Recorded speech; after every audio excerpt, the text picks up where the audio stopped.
আসসালামু আলাইকুম, কেমন আছেন সবাই? আশা করি সবাই ভালো আছেন। তো আমি আমার একটি কাজপুরের দিকে যাচ্ছি। তো সেই স্থানে গিয়ে আজকে আপনাদেরকে কাশপুর দ্বিতীয় সেতুটি দেখাবো।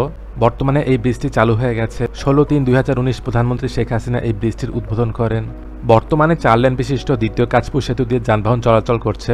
তো চলুন তাহলে দেখে আসি কাশপুর দ্বিতীয় সেতুটি চালু হয়ে যাওয়ার পর সেই স্থানটির বর্তমান অবস্থা। বন্ধুরা, যারা এখনো ইউটিউব চ্যানেলটি সাবস্ক্রাইব করেননি, সাবস্ক্রাইব করে নিন এবং নিয়মিত আপডেট পেতে পাশের এই বেল বাটনটি ক্লিক করুন। তাহলে সামনে আমি যত আপডেট ভিডিও দিব আপনারা দেখতে পারবেন।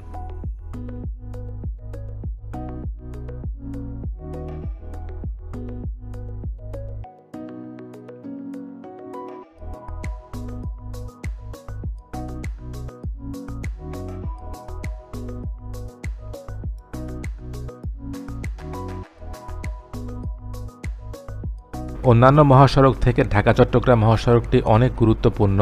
আমি এখন যে রাস্তাটিতে আছি এই রাস্তাটির ডান দিকে বাম দিকে প্রচুর ফ্যাক্টরি দেখতে পাচ্ছেন এবং অনেক ফ্যাক্টরি দেখতে পাচ্ছেন তৈরিও হচ্ছে। আর এখানে ডানে বামে দেখতে পাচ্ছেন অনেক কন্টেনারবাহী ট্রাক অথবা লরি রয়েছে। বাংলাদেশে যত পণ্য আমদানি এবং রপ্তানি হয়ে থাকে তার বেশিরভাগই চট্টগ্রাম বন্দর দিয়ে হয়ে থাকে। বিশ্বের যে দীর্ঘ সমুদ্র সৈকত কক্সবাজার, সেখানেও চট্টগ্রাম দিয়ে যেতে হয়। এছাড়াও চট্টগ্রামে অনেক পর্যটন স্থান রয়েছে, আর প্রতি বছর বিপুল সংখ্যক পর্যটক চট্টগ্রামেও গিয়ে থাকে। আর এসব কারণেই সব মিলিয়ে ঢাকা চট্টগ্রাম মহাসড়কটিতে অন্যান্য মহাসড়ক থেকে যানবাহনের চাপ অনেক বেশি।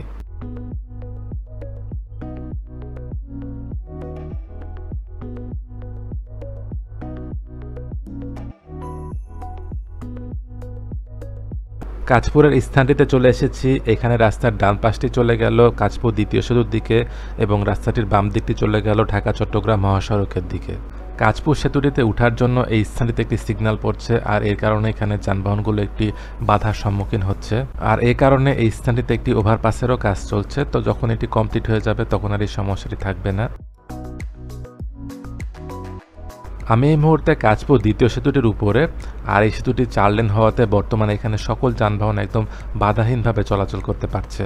সেতুটির এক প্রান্ত থেকে অপর প্রান্তে পথচারীদের চলাচলের জন্য বাম পাশে একটি আলাদা রাস্তা করে দেওয়া হয়েছে এবং সেই সাথে এখানে নিরাপত্তা বেষ্টনীও করে দেওয়া হয়েছে। 4 লেনে নতুন এই সেতুটির দৈর্ঘ্য 397.5 মিটার আর প্রস্থ 18.3 মিটার। শীতলক্ষ্যা নদীর উপর 5টি পিলারের উপর স্টিল গার্ডার বসিয়ে তার উপর ঢালাই করে এই সেতুটি নির্মাণ করা হয়েছে। আর এটি হচ্ছে জাপানের নতুন প্রযুক্তি, আর এটিকে 100 বছরের গ্যারান্টি দেওয়া হয়েছে। সেতুটি স্টিল গার্ডারের হওয়াতে অর্থ এবং সময় দুটোই কম লেগেছে।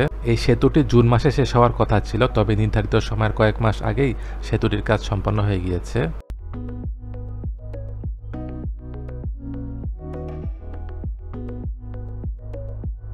এই রাস্তাটি একদম সোজা চলে গেল ঢাকার দিকে। তো আমি সামনে গিয়ে ইউটার্ন নিয়ে আবার ব্রিজের দিকে উঠছি।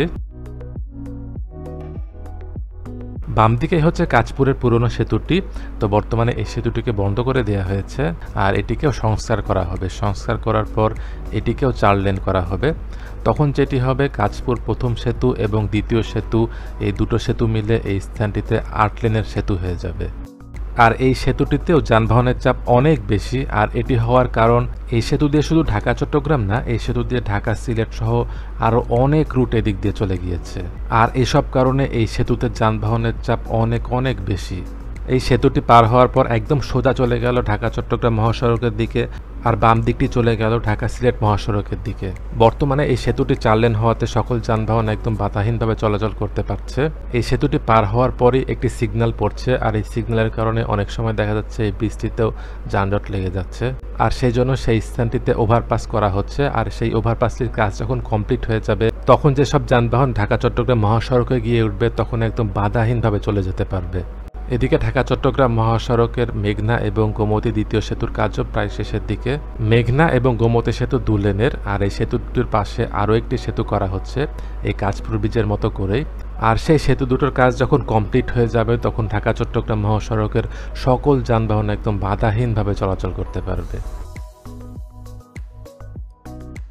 এই সেতুটি পার হওয়ার পর একদম সোজা চলে গেল ঢাকা চট্টগ্রাম মহাসড়কের দিকে এবং বাম দিকে একটি লেন করে দেওয়া হয়েছে, যেটি হচ্ছে ঢাকা সিলেট মহাসড়কের দিকে চলে গেল। আর এই দিকটি আসলে অনেক রুটের দিকে চলে গিয়েছে। এদিক দিয়ে নরসিংদী, তারপর পূর্বাচল, গাজীপুর, টঙ্গী, এদিক দিয়েও যাওয়া যায়। আর এই স্থানটিতে রাস্তার ডান পাশে সেই ওভারপাসটির কাজ চলছে। আর সেই ওভারপাসটির কাজ যখন কমপ্লিট হয়ে যাবে তখন ঢাকা চট্টগ্রাম মহাসড়কের যানবাহনগুলো এই দিক দিয়ে একদম বাধাহীনভাবে চলে যেতে পারবে। আর সেই ওভারপাসটির কাজ কমপ্লিট হয়ে গেলে এদিকে যারা ঢাকা সিলেট মহাসড়ক থেকে এসে যারা ঢাকার দিকে যাচ্ছে তখন এই স্থানে একদম বাধাহীনভাবে চলে যেতে পারবে।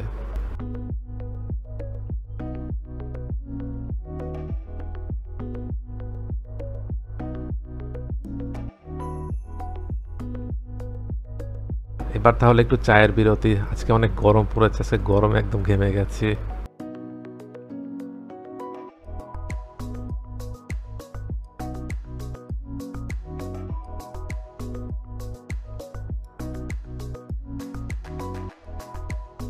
ভিডিওটি কেমন লাগলো কমেন্ট করে জানাবেন, আর যদি ভালো লেগে থাকে তাহলে শেয়ার করবেন।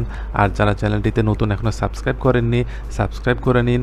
সামনে ইনশাল্লাহ আপনাদের জন্য এরকম আরও অনেক ভিডিও নিয়ে আসছি। দেশ এবং প্রবাসে যে যেখানেই আছেন সবাইকেই ধন্যবাদ।